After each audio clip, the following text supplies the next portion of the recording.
Director Peter Jackson, he basically wanted advice on how a man sounds when in the back. So Peter Jackson had an idea of what this sound was. ChristopherLee calmly corrected this director and said no.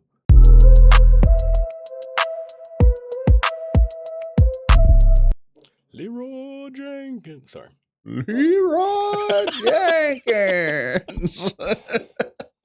Hello, everybody, and welcome to Season 2 of Rabbit Hole Roulette. We have made it to Season 2. We appreciated you guys watching Season 1, and now we are back for another round of obscure topics, crazy cults, current events, conspiracy theories, alien abductions, whatever the wheel may bring us, whatever rabbit hole we may end up going down.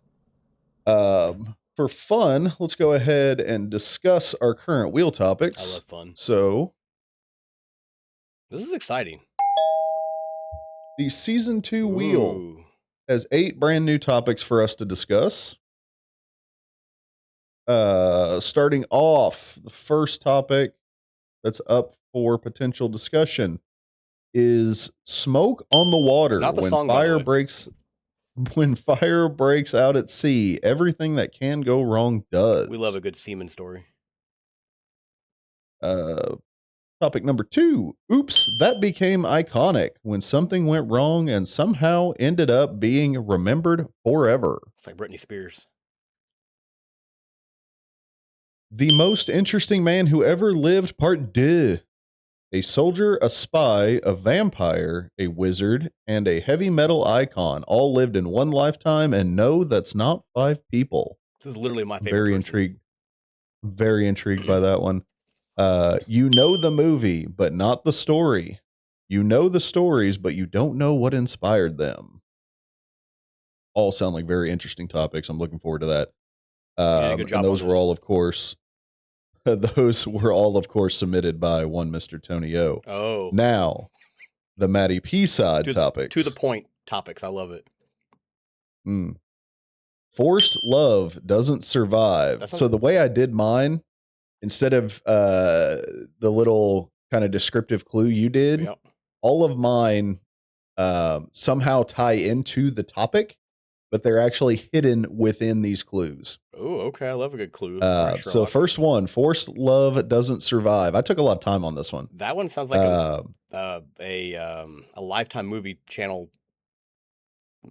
Oh my God, it does. Yeah, it sounds like a Lifetime movie for sure. Yeah, for sure. Second for me, full moon over Hollywood. Okay. Third, the World Hide and Go Seek Championships. I'm excited for that one. I'm very, very good. And finally, a disturbingly good 90 minutes. Literally 88 minutes more than I need. I'm excited for this one. So I am very excited. The purpose of all my topics is I wanted to push for more of a debate between you and I on a lot of these topics. Oh, I love a good debate. So I am interested to see where these debates take us, whether or not we agree on all my topics or not, and if not, why and how passionate do we become about these discussions. Oh, we're gonna get passionate. That was my goal with my topics picks. Let me go get my banana real fast. I need to get passionate. Oh, I am already way ahead of you, sir. Ooh, that's a banana. I always have a banana on me at all times. I whip that out like Seagal with a pistol in every movie he's in. Choppy. Do his no look shooting. Always no look. Floppy arm running. Floppy arm bastard. Flippy flappy, slippy sloppy. All right. So that will be the topics for discussion. Before we spin this wheel, okay. I also have another wheel to share with you guys. Okay. So bonus for season 2, something we didn't do in season 1, but we have decided to add by popular demand. He said bonus, y'all. He said bonus. Will be a secondary wheel that we will be spinning at some point. Might be the first episode, might be second episode, might be the 8th episode. But in this wheel, we will decide on a topic of discussion that we will actually go out on location, a rabbits in the wild kind of setup where we will actually go on location and film at these locations to discuss the story behind them, what makes them exciting, fun, bizarre, creepy, whatever the case may be, and do a little investigating in person and see if we can maybe discover something that's not already in the stories. Maybe have a little paranormal encounter or an alien abduction, or maybe stumble into an Illuminati-esque situation. But the ones I picked for this season, first up, we have the Tunnelton Tunnel. Is it a double entendre, a double alliteration? What's the term there? Yeah, I'm not sure what that actually would be. It's like the pin number. Yeah. All right, I'm excited for these. But first, we got the Tunnelton Tunnel. Sorry. The second is the Coffins. Ooh, that sounds ominous. Yes. Ooh. The Baldwin Cemetery. Are they related? Which one? The Coffins The Baldwins? and the cemetery. Oh. Just saying. No, these are two separate. Okay, all right. Just two separate entities. Trying to be informed. And the Story Inn. Ooh, okay. I love a good story. So, one of these will be selected for season 2. We will be going on location to film this setup, and you will get to see us potentially trap ourselves at a haunted location, or maybe uncover a new mystery. Oh no, I'm a scared little cat. I hope not. I'm literally gonna leave you like Travis Walton. You're gonna take off in the truck. Yep. No, I'd probably shat myself. Leave me behind. I'm gonna call you in 5 days. I think I'm Matty P. New number. Who this? I'm gonna be like that SNL skit about the alien abduction. You seen that With one with Ryan Ryan Gosling in it? I'm gonna show up and be like, yeah, these aliens, they were just slapping my knockers around for 5 minutes. Kate, I forgot her name. Yes. Oh god, that was such a good one. I just watched that one again the other day. Yeah, those are pretty good. Saw it on YouTube. It was pretty funny. All right, so before we spin the wheel for this season, Tony O, current events. You know, I'm going to tie into what you just said about the Saturday Night Live and the alien abduction thing. Specifically, the guest star is Ryan Gosling. If you have not heard, or if you live under a rock and you don't like Marvel for whatever reason, did you hear he's been selected as the new Johnny Blaze for the standalone Ghost Rider movie for 2028? Oh, interesting. Yep, directed by the director who directed, whatever that means. Sean Levy, I believe, the Deadpool Wolverine movie. Oh, Eugene Levy's boy. Yes. Also love that dude. I think. Is it? I don't know. It is now. Is that his name? But yeah. Hold on. But Ryan Gosling's the new Johnny Blaze. Curious. Sean Levy. Oh no, that is not him. That is 100% not who I thought it was. Oh, that's all right then. No, I was thinking it was Eugene Levy's son that was with him in Schitt's Creek. I was wrong. Gotcha. Totally different guy. Eugene Levy, though, national treasure. And this is how I know. This is how I know how different we are, because you know Eugene Levy from Schitt's Creek. I know Eugene Levy from Armed and Dangerous with John Candy. Oh yeah, true. Well, I also know him from American Pie. Well, yeah, obviously. He was the dad on American Pie. All right. Anyway, that's my current event for you there, for Marvel fans. Super funny, underrated comedic actor. Oh, Eugene Levy. Yeah, yes, I would agree. Super underrated. Yeah, great guy. I like his eyebrows. I do have 2 current events. Oh God. First, have you seen the raccoon that is super popular all over Facebook that has the short spine? Oh, Jimothy. Your man Jimothy. I will have to include a picture of Jimothy here somewhere, but Jimothy has captured the hearts of America. Super funny. Short. What did they say was wrong with him? Short spined raccoon. Like he was born deformed. He has a very short spine, so he's like half as long as he should be as a raccoon. So he literally looks like this, running everywhere. Is apparently captured the hearts and minds of America as we speak. Do you think? Also, hang on, hold that thought. Do you think? Do you think that the world is putting out content like that? Specifically, Jimothy's the new flavor of the month for like animalish, right? Love of the a couple months ago was what Punch the Monkey. Yeah. Is that a thing?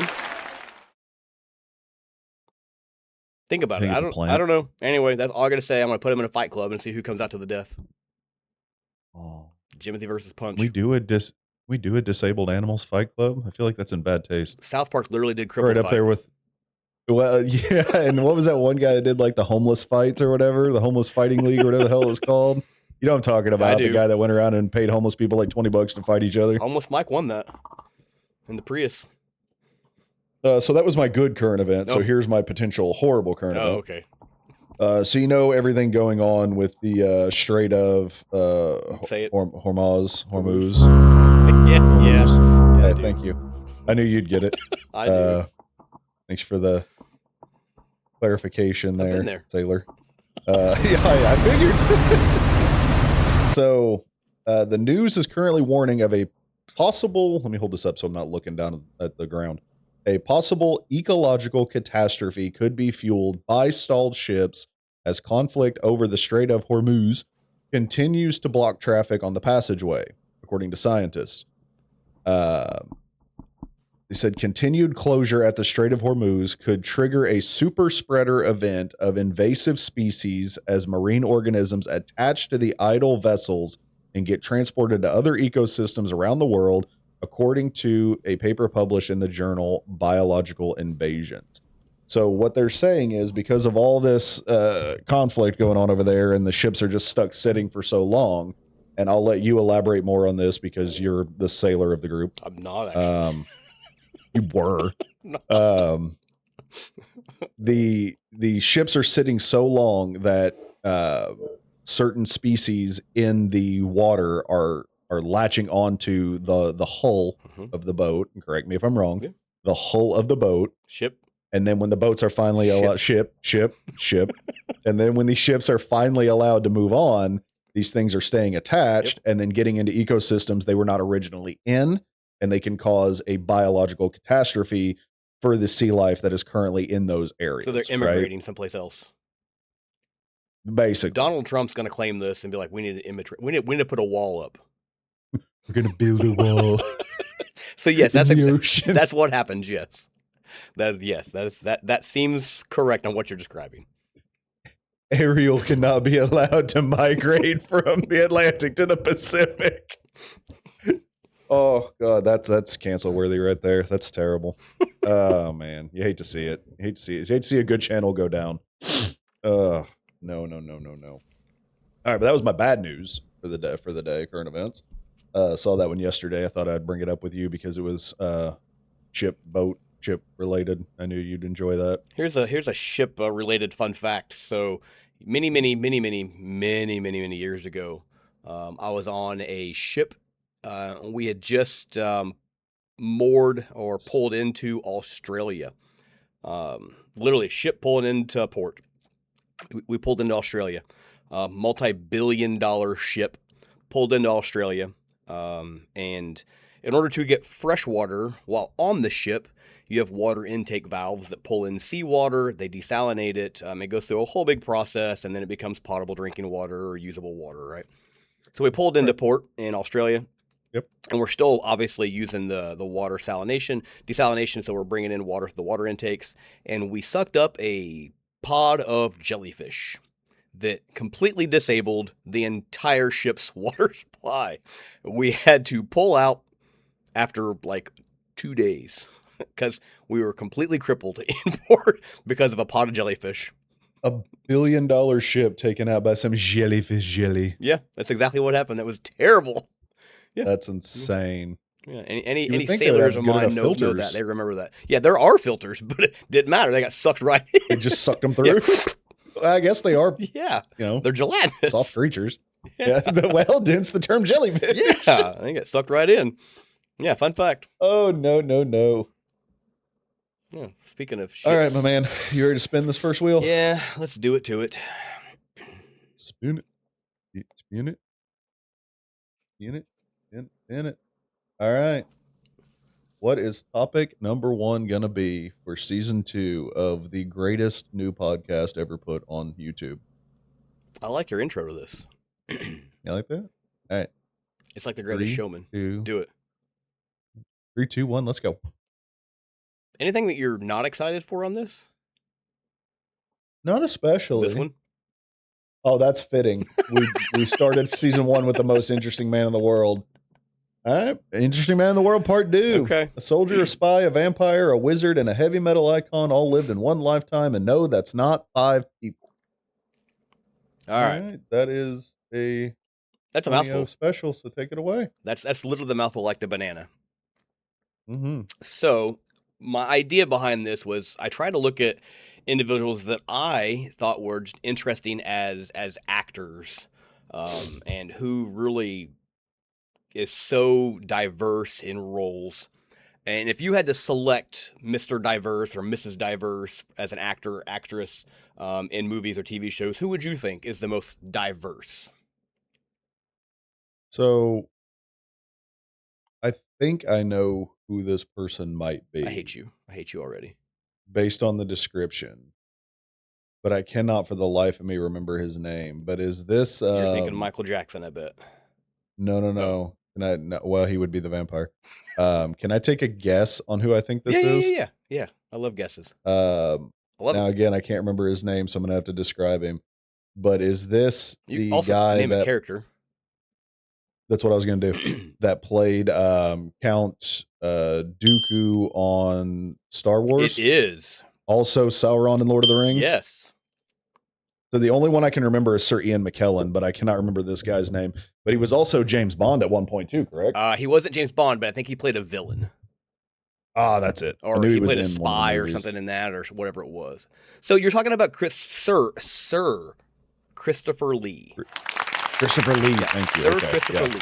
So most people are going to say Christopher Lee. If you ask them who this is, they say, oh, obviously he was Dracula, or he was Saruman from Lord of the Rings, right? They might remember him as Count Dooku, which, if you're a Star Wars nerd or fan, that's where obviously you're going to remember him from. But all of those things, so the Dracula, the Saruman, the Count Dooku, all happened well after he lived one of the most extraordinary lives imaginable. Okay. So let me kind of go back to where all my stories go. Let me take it back to where it began. Sure. So he was born in London, so he's English. I actually know a guy from over there. He actually might know him. Shout out to Sal. Sal's not that old though anyway. But Sir Christopher Lee was born in London in 1922. His family basically was connected to European nobility, stepfather, Italian royalty, his cousins, Ian Fleming, so the James Bond, the creator of James Bond, is his cousin, right? So wait, hold on. Yep. Okay, go ahead. I don't want to interrupt your story, but I feel like I remember the character of James Bond was actually written after him, correct? I do not recall, but I think the story talks about it. Okay. I think. I could be wrong on that, but I'm not unsure. So even as a child, like, his life really was brushing up against a lot of history. Again, from 1922, right? You're looking at the World Wars. So in World War II, when that broke out, he joined the Royal Air Force. He began as a pilot trainee and later served in intelligence and special duties. And here's where things kind of get a little mysterious. Throughout his life, Sir Christopher Lee was famously vague about certain wartime assignments. Interviews would ask him, what exactly did you do? He'd smile and say, well, I can't tell you, which led to a lot of speculation. What did he do? What kind of why is he being so vague? And maybe he just is being playful. Maybe he saw some atrocities he just doesn't want to talk about. But many of the details remain really unclear even today, which again fuels the decades of speculation. Some claim that he worked alongside early special operations units in the whatever that was in the late 40s or mid 40s. But the most reliable records confirm that he served in the Royal Air Force Intelligence and performed important wartime intelligence work. The more dramatic spy stories have grown over the years, and some are backed by evidence and some are not. So in theory, he was an original special operations spy. You know, behind enemy lines and doing some really good things for the war, essentially, right? For the Allies. Now, Yep. most people know him as an actor, right? Correct. But didn't he not get into acting until much later Yeah, he was in like life? 92 when he started acting. That's what I thought. And so I thought and that's Lord what of we're the Rings was talking his about. big break. His whole life prior to First this movie. was phenomenal. And this is how we know him after the fact. So Sure.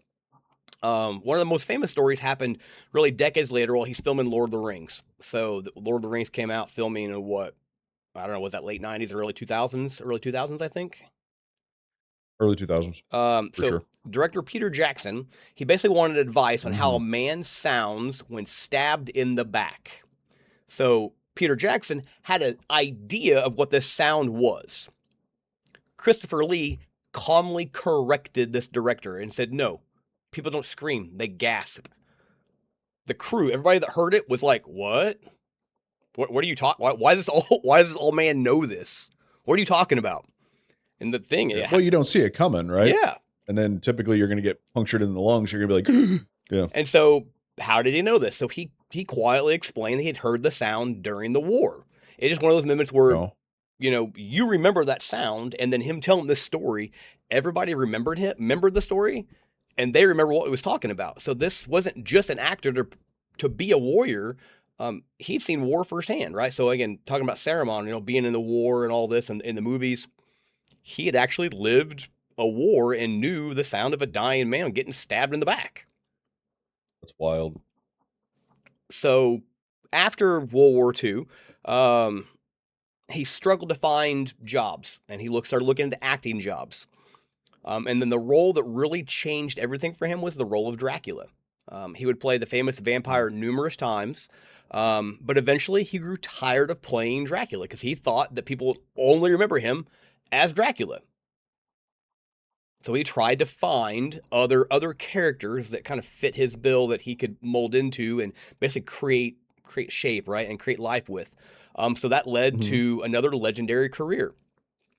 So from Dracula 2, he became one of cinema's greatest villains. He was in The Man with the Golden Gun, so James Bond. So he was a villain in that movie. Obviously, he was Count Dooku in Star Wars many, many years later. He was Saruman in Lord of the Rings. He was Count Rochefort in Three Musketeers. And his voice, if you ever just truly heard him talk, he talked almost with a commanding voice. Yeah, he had a very, very special voice. Yes. Like Morgan Freeman, you hear the voice and you know exactly who it is. His is the same way. Correct. You hear that voice and you do not mistake it for anybody else. So the other thing that's really fascinating about Sir Christopher Lee was he was the only member of the cast who actually met J.R.R. Tolkien. That's, again, he was old. Because of how old he is. He Yeah. knew Tolkien. That's crazy. So the stories about Sir Christopher Lee is, not only did he know Tolkien in person, he reads or had read The Lord of the Rings every year. Every year he was reading the Lord of the Rings series, long before the movies ever existed. And he wanted technically to play Gandalf. He dreamed of playing Gandalf. I mean, yeah. But then obviously he didn't, right? And he became Saruman, and it's kind of hard to imagine anybody else playing Saruman. It really is. But honestly, maybe a little bit of a hot take. I think you could have swapped him and Sir Ian McKellen in those roles, and it probably still would have been fine. Well, Ian McKellen played a villain in Apt Pupil. Yeah, I think. Well, he also played Magneto. Well, right? yeah, and Magneto. Yeah, Magneto. Magneto's So, he played a little bit of a villain there too. So I think they easily could have swapped those two, and it would have been just as good because those two are super good actors. So and here's where I covered again the teaser. The line on this was a soldier, a spy, a vampire, a wizard, and a heavy metal icon. So we touched on all those, but the heavy metal. So here's where the story takes another fascinating turn for me. So if you continue to dive down this rabbit hole, obviously in retirement, so post 60, 70 years old or whenever he retired, and he was up there, people slow down generally in retirement, right? They want to go vacation. They want to just chill. Sir Christopher Lee started a heavy metal band in his late 80s. This guy's my hero. So he released a symphonic metal album inspired by Charlemagne, the legendary medieval emperor who Lee claimed as a distant ancestor. So you're almost 90 years old and decided, I think I'm going to start recording a metal album. Did he already know how to play He music did. before? He did. Of course he did. Of course he did. What hasn't this guy done? He was well versed. So the other part of it is when you look at Sir Christopher Lee and Guinness World Records, he's got an astonishing filmography, basically appearing in hundreds of movies and television productions over a career that spans 7 decades. So he was in the industry. He's also done a lot of voiceover work too, right? He has. So for years, he held the Guinness World Record recognition related to basically his prolific acting career. He just never stopped working. So for 70 years, this guy was in, film of some sort or TV or movies or whatever. Yeah. So the one last surprise, we talked about Saruman, right? So Peter Jackson cast him in The Hobbit. Okay. So this is obviously Hobbit was filmed well after the Lord of the Rings movies, correct? Yes. I was going to say, the answer is yes. I saw you thinking for a minute. You were buffering. I hear my dogs going after something, and I was just curious as to whether or not I need to run out there and. They're probably being chased by Christopher Lee. That's possible. That's very possible. So when he was cast as the Hobbit, Christopher Lee was well into his 90s. Wow. And so travel for him at this point was difficult. So he's still up and about. He's still, making music, but getting around and flying and traveling, it become tiresome on the body, right? So Jackson basically flew to London and built a miniature film set and filmed all of Sir Christopher Lee's scenes in this miniature film set for Christopher Lee, for Sir Christopher Lee. So he didn't have to travel. That's the level of respect that he commanded. Hollywood didn't ask Christopher Lee to come to them. They went to him. Yeah. No, he is that good that they wanted him bad enough they went and tracked his ass down. That's insane. So more on this guy. All of this stuff is really great, and it's I mean not great, it's more than great. This guy was fascinating. He spoke several languages. He was fluent in English, French, Italian, German, and Spanish.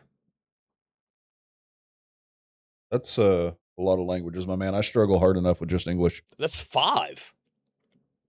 Yeah. How tall do you think this guy was? Christopher Lee? Yeah. 6'4". Almost spot on. He was 6'5". His presence was really intimidating. He was just a big guy. I talked about the Guinness World Records. He appeared in more than 250 film and television productions. 250. He narrated. That's Samuel Jackson numbers, man. Yeah, he's up there, right? You got to pump those numbers up. And he got up there. So he narrated. He did audiobooks. He produced heavy metal created heavy metal music, and he was active almost until he died at 93 years old. That's insane. So the part of this that comes back to us and this discussion is, you're frequently here. Oh wait, you said he passed away? Oh yeah, brother, yeah. What? How did I miss that? I don't believe. I need a fact check. He's fact checking. You cannot kill my Saruman. Oh my God, this is Sinbad and Kazam. Shut it. Oh yeah, he died back in 2015. How did I not know this? You're clearly not a Sir Christopher Lee fan. Or maybe I forgot. I think I did know this, but I forgot. He passed right after filming The Hobbit or some version of that. 1922 to 2015. That's an insane lifetime. And 70 years of it was active. He was born in the Roaring 20s. The Roaring 20s, Great Gatsby era, right? Yeah. And made it all the way to 10 years ago. He would have lived through Think of everything he saw probably. But think of everything he saw from the 20s and the first Model T rolling off the assembly line all the way to cell phones and laptops and everything else. I mean, he literally saw all of it in his lifetime. Talk about change. Both that guy, world wars, right? Yep, multiple. Both world wars, 1 and 2. And he barely missed the Civil War. Yeah. It wasn't long. No, I mean that's an insane lifetime. Oh yeah, I forgot he played Johnny Depp's dad in the Charlie and the Chocolate Factory remake. He did, yep. Yeah, he played the what you calls it, the dentist, right? Did not care for that remake. Maybe a hot take. Was not a fan. Yeah, wasn't a fan of the new one. Big Johnny Depp fan, The but not a OG fan of that. is just where it's at. That's crazy. He was in The Man with the Golden Gun, so I knew he was in the. How do you say that James character's Bond name? movie. Which one? The Man with the Golden Gun. Which character are you talking about? His character in The Man with the Golden Gun. Oh shit! I don't even know what the name was. Oh, I thought you had it pulled up. It's like I do now. Scaramanga. Francesco Scaramanga. Yeah, I'm not a like Bond that's how he fan, would so say I don't it. know. I purposely didn't pronounce that's it. how he would say it. Definitely. Yeah, I'm fairly certain that the guy that you said was his cousin or whatever that wrote Lord of the Rings, wrote James Bond, Ian Fleming, James Bond games. I'm pretty sure he said that he wrote it based off of Christopher Lee's life because of the crazy life that he lived as a spy or soldier or whatever. And he also is technically Sir Christopher Lee. Yes, he was knighted. So he was actually knighted. He was knighted. Same as Sir Ian McKellen, Sir Elton John, Sir Paul McCartney, a lot of celebrities. And he and McKellen are really good. Were really good friends. Oh yeah, they're BFFs. Yeah. So the some of the stuff we talked about, they're all verifiable facts. He served his country during World War. He's arguably one of cinema's greatest villains across many different franchises. He helped define fantasy for an entire generation of individuals. And then, obviously, he became a heavy metal singer in his late 80s and early 90s. That's wild. It's like he just could not sit still. Like he always wanted to be challenging himself to do something different, which I admire. That's cool as shit. So I could not have done. So talking about Sir Christopher Lee, what part of his life do you think has surprised you the most hearing? I think the fact that he actually knew Tolkien personally, fascinating, yeah, and then got to star in the Lord of the Rings movies as one of the bigger characters is wild to me. Because I can see him on set and Peter Jackson being like, well, I think this is what we're going to do here because I think this is what Tolkien would have wanted for this movie. And then Christopher Lee being like, actually. He comes with, excuse me, Peter. We're going to do it this way. Let me stop you right there. I had beers with the guy. We had shawarma. Back in 38. We're going to go ahead and we're going to do it this way. Because I told him, I said, hey, if I outlive you and they make a movie and I get to be in it, I'm going to do this for you. I'm sure that's exactly how it went. I'm positive that's how that went. We are going to put them on giant eagles at the end of the movie so that everybody goes, we could have avoided 10 hours of movie if we would have just flown these things in from the beginning. We're going to spark that debate. Yeah. So for me, I think the biggest thing was all of this to say, when I think of the acting and everything that he did there, I never would have thought that he was obviously a musician and knew how to play anything. I don't know what he played, but I assume it was a guitar. That was, I think, my most fascinating thing. Yeah, I mean, that is cool too, but to me, you see a lot of actors that are also, singers or also can play guitar, the drums. Or I mean, Johnny Depp has his own rock band. Yep. Yeah. What band is that one? Do you know? I can never remember the name. Hollywood Vampires.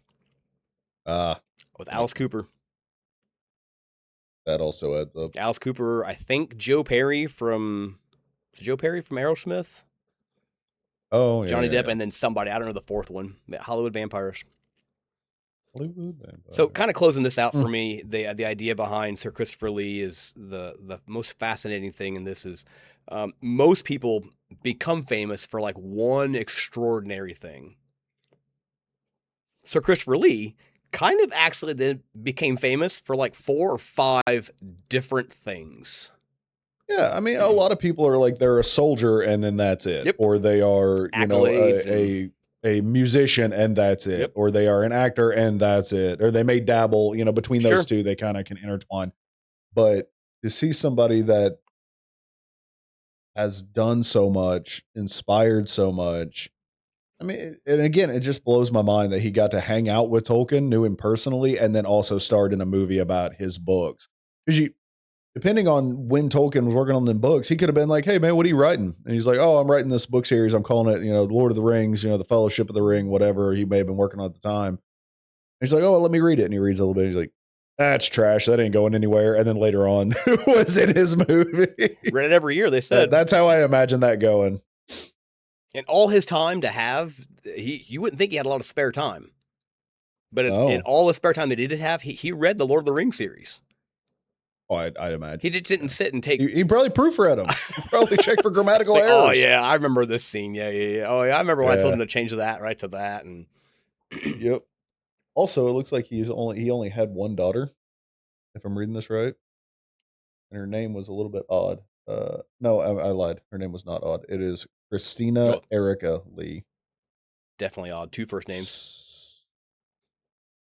And then he had one sister named Sandra Lee, spelled with an X. Sandra spelled? Xandra. Oh, Xandra. Xandra. Yeah, that's a very British thing. Zondra. It's very British. How I predict he would have said that.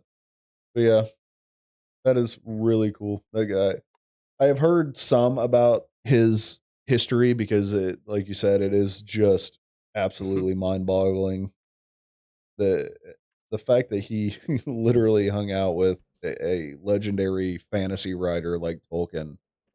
And what's crazy is not only did he get to hang out with Tolkien, you know damn well that he also hung out with God. Oh God, what's his no. Peter no. George R. R. Martin. Jesus. I was whoa. I didn't know where you're going, man. Oh, pump the brakes. No, I didn't say it. No, I didn't finish the word. Oh God. But yeah, you know he's definitely spoke with him as well at some point. I think he had a hand in Game of And Thrones. I'm sure if he was still alive, he would have probably been in Game of Thrones as well at some point. He would have made a good who's the head Lannister? Tywin? The dwarf? No. Tyrion. I don't know. The dad. I've never watched it. What is wrong with you right now? Oh my God. I have never watched Game of Thrones. I have attempted on multiple occasions to start it because everybody and their brother tells me it's the greatest show ever. And I made it like 3 or 4 episodes into season 1. Oh, brother. And then I just quit. And I've done it multiple times. I don't know why. There's something about it I just don't like. All right, Rabbits, that was a good podcast season. I will see you later with a new co-host.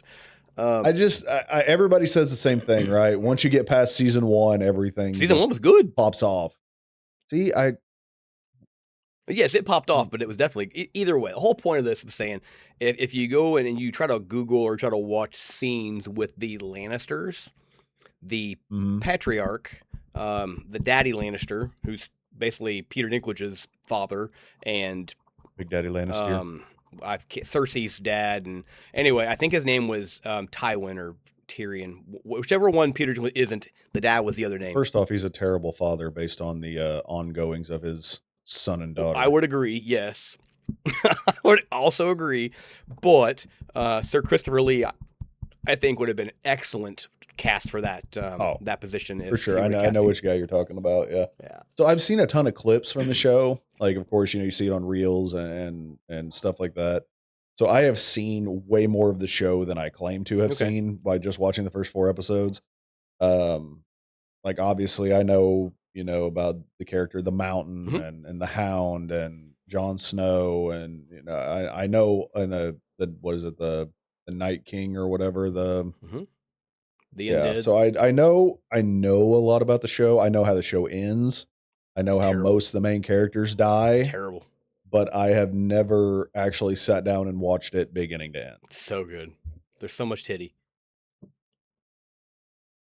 And by that I mean it's just a really good time to watch. That's what I mean. That's Yes. the slang term for a good show to watch. Yes, agreed. Do you have anything else on ChristopherLee? No, that is it. Really, it's just the discussion piece on last season. Clearly, you brought out some big guns with Steven Seagal and being a really interesting dude. Obviously, all that he did and has become since, and the controversy surrounding Mr. Steven Seagal. So for Yeah, me, two different styles of interesting, right? no, Between these two? absolutely. Yeah. And that's when I look at what's interesting to me was, how can I compete with that? And I was like, well, what about this guy? I like this guy. Let me look into this guy. And sure enough, I was like, holy shit, this guy is fascinating. And well, here we are. That's why he's now my topic. And if you didn't know it, he did all these things throughout his entire life, and the majority of them was like in the last 30 years of his life. Yeah. Which is pretty cool. Yeah, it's wild. So that's my story. Very, that's my very facts, and I'm sticking to it. individual. There's also apparently a theory that he was part of a Hollywood cult. I've heard that. I mean, if I was going to pick somebody to lead my cult, that would be the guy I'd pick. It always goes back to cult with you. What is it with you and cults? Well, I'm looking at it right here. One of the clips about him is Hollywood the Occult. The occult, not a cult. Is there a difference? I'm pretty sure. I don't think when I think of the occult, I don't think of David Koresh. I think of like paganism and a religion, Right? Yeah. and like different type of religion. Occult, I think, is the term for those folks. Yeah, this is occult, OCCULT, like devil worship, that sort of thing. Yes. Like you said, paganism. Yeah. But yeah. I don't know that I believe that. But again, if there was somebody I was going to pick to lead my cult, occult, whatever, with a voice like that, I would definitely like to sit in meetings and listen to him talk. So I'm going to have a cult that's going to talk about occult things, and he's the guy. That's what you just said to us. Can I start a cult of the occult? I'm sure you could. I think that's what all cults are, technically. No, that's what I want to call it. The COC, the cult of the occult. COC? I guess that'd be COO. Cult of occult. COO. Cult of. COO. Yeah. Just call ourselves Coup for short. And then I think you get challenged to stomp the yard by the group Blue Oyster Cult. Because they're BOC? Yep. And we're COO? Yep. They come in and want to do the resurrection off and use the Necromonicon or whatever it's called. I mean, they might. They did say don't fear the Reaper. Maybe there was more meaning behind that. I don't know. But I would also choose Sir ChristopherLee as my champion, so yeah. 100%. 100%. But anyway, Matty P, that's my story on who I think is the most interesting man, part 2, Sir ChristopherLee. All right. I agree. I think if we were going to follow up somebody with the craziness of a life that is Steven Seagal, it was crazy. The kind of pop culture meme that he would become in life. I feel like the sequel needed to be somebody that had even more of an interesting life, but for different reasons. And I think you nailed it with this pick. Yeah. Rabbits, let us know who you think the most interesting man in the world is. If it's not Steven Seagal, if it's not Sir ChristopherLee, who do you think? Let us know in the comments. Yeah, let's do a poll. ChristopherLee, Steven Seagal, or other. Who do you think the other would be? Chuck Norris? Did he have? He was a one. Potentially Chuck Norris. I think he was a run track pony. Crazy Alive. Well, Michael Landon. Yeah. So his whole demeanor on Little House on the Prairie. Yeah. Paul this, Paul that, but behind the scenes, he was directing it. He was an alcoholic. He was a chain smoker. Oh. Yeah. Interesting. It's a little different. Yeah, I don't know. I feel like there's a lot of people out there that could be picked. I don't know. All right, we'll see what you guys say in the comments. But I think, Tony, unless you got anything else, that's going it, to wrap brother. up this episode. That is it. That should wrap up. That wraps up my topic. All right. Season 2, episode 1 in the books. Hope you guys enjoyed. Be on the lookout for the special wheel we'll be spinning at some point for the Rabbits in the Wild segment. It's bonus. What's that? It's a bonus. It is a bonus. It'll be a bonus episode this season. I love bonus wheels. Again, we thank all of you for your support through season 1. I mean, the channel has grown from, what did we start off with, 2 subscribers to now 73. you and me? Yeah, you and me. We're now at 73 in just 4 weeks That's of pretty doing good. this. We've got some interaction. We've grown on Facebook, on social media. Yep, we got the Facebook going now. We got 58 of you over there. Would love to see more. We got merch. We do have merch coming. We do have some merch currently available. We're going to need to get that linked up here pretty soon so that people can actually start ordering certain things if they want. But we are still waiting on a couple designs to come through so we can do a full release on the channel. But be on the lookout for that on both YouTube and Facebook. And don't forget, you can always catch us new episodes every Wednesday and Saturday at 10 a.m. And I think that'll do it. Season 2, episode 1. I'll do it. In the bin, in the books. And we will see you guys in the next one. Signing off. See you.